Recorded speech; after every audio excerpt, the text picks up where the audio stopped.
Hi, welcome to my channel. My name is Jessie, and today I have a quarterly wrap-up video for you guys.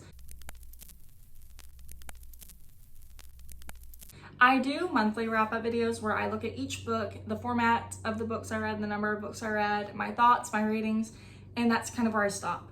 And in this video, I want to look at all of those aspects, as well as a few other more specific aspects, like where did I get the books I read from? What were the authors' genders? What were the authors' races? How many of those books were new releases versus older? And like how many of those books were new to me and old to me, or the authors were new to me and old to me? How many arcs did I read? And stuff like that. So this video is just more of the detailed statistics of the books I've read over the past 3 months. And I used Storygraph to help me with some of it, and then the other parts that weren't available as statistics on Storygraph, I kind of had to look up myself. For example, the authors' races and pronouns and stuff. I had to do a little bit of researching on myself, where I used the author's social media accounts or the author's websites or publishing websites, and I believe I found all that information. But anyways, let's go on to the stats of the books I read from January to March. Of the 29 books I read from January to March, 18 were physical books, 8 were ebooks, and 3 were audiobooks. I did kind of mix up the medias here and there, but I tended to count to whichever I read the book more of. If I read the ebook and audiobook, I would go whichever one I tended to listen to or read more. According to Storygraph, I read 10,060 pages and my average rating was a 4.03, which makes sense because I do tend to read a lot of books that I already know I'm going to like. I have trouble reading outside of my comfort zone. It's something I need to work on, but also read is like a feel-good hobby, something I want to do for fun. So sometimes I just don't want to put in the effort of trying to read something I'm not sure if I'm going to like from the start. I also read 11 adult books, 15 young adult books, and 3 middle grade books. I think I could stand to read a few more middle grades, especially because I have so many cousins who are from the ages of like 7 to 10 almost, and so I think it'd be nice to be able to recommend them books that are currently middle grade books and not, stuff that I read at that age, because I'm sure some of the books I read then are fine, but a lot's changed and there's probably better books out by now. My most read genre was fantasy with 14 books, and then contemporary with 11, romance with 10, and mystery/thriller with only 4 books. I've definitely been on a pretty big fantasy kick this year.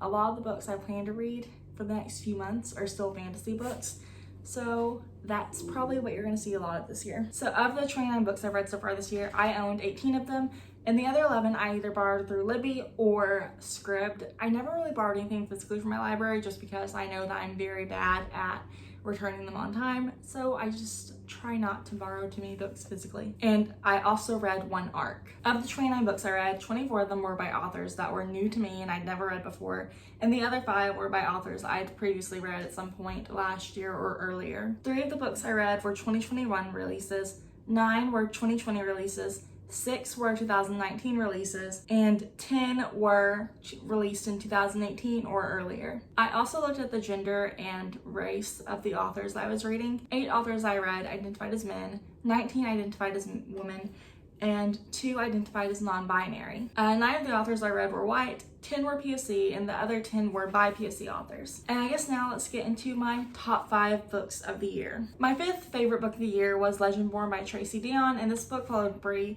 and it was like kind of a King Arthur retelling almost, or it was heavily inspired by King Arthur and the Knights of the Round Table, which I didn't have a lot of knowledge of, but I don't think it hindered my enjoyment of the book. I really enjoyed the magic system and the world that was set up in that book, and I'm incredibly excited for the next book to come out sometime, I think at the end of this year. My 4th favorite book is the An Ember in the Ashes series, but I will go ahead and just settle for A Sky Beyond the Storm by Sabaa Tahir. It is the final book in the series. I put this as my favorite, or my 4th favorite, just because it ties up the series so well. It was such an amazing and great series. I think it's one that a lot of people can enjoy potentially. It's a fantasy series, it's YA, it has this giant war, it has magic, it follows 3 different POVs throughout most of the series, and it was just such a good book. The villain was always a villain, but he was a villain that you could see where he was coming from, even if he was completely wrong, and I loved the series so much. And I can't wait to read more of Sabaa Tahir's writing. My 3rd favorite book of the year is The Kiss Quotient by Helen Hoang.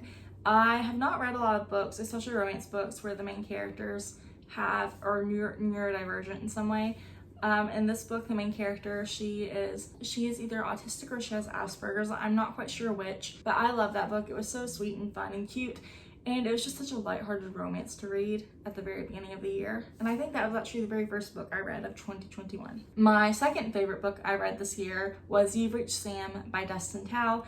And I read the arc on NetGalley, and the book actually doesn't come out until November 2nd of this year. You've Reached Sam was such an emotional book, but it was so amazing. I loved the story. I felt the emotions before I ever really got to know the characters, and I think that's so interesting because sometimes I don't actually get emotional about a book until I get to know the characters. And I absolutely loved it. It was a great book. Definitely, I had a hard time picking between You've Reached Sam and my first place book. But my most favorite book of 2021 so far for the first quarter is Honey Girl by Morgan Rogers. This book was so much different than what I expected. I went into this expecting a sweet sapphic love romance, and it was not that. It had like a sapphic love story in it, but that wasn't the focus. It was a focus on a woman who is going from this really incredibly long and important chapter of her life closing, and now she's got to move on to this next chapter, and she needs a break, and she's stuck and no one will listen to her, so she has to take a break for herself. She has to learn for herself how to advocate for herself, how to take care of herself, how to tell her family no, how to, I guess, find support for herself, and how to, I guess, readjust her plans, because that plan you set 10 years ago may have been great then, but it may not make sense for your life now. And I love this book so much. It is still my favorite of the year, and I read this one in February. Anyways, that was my monthly wrap up.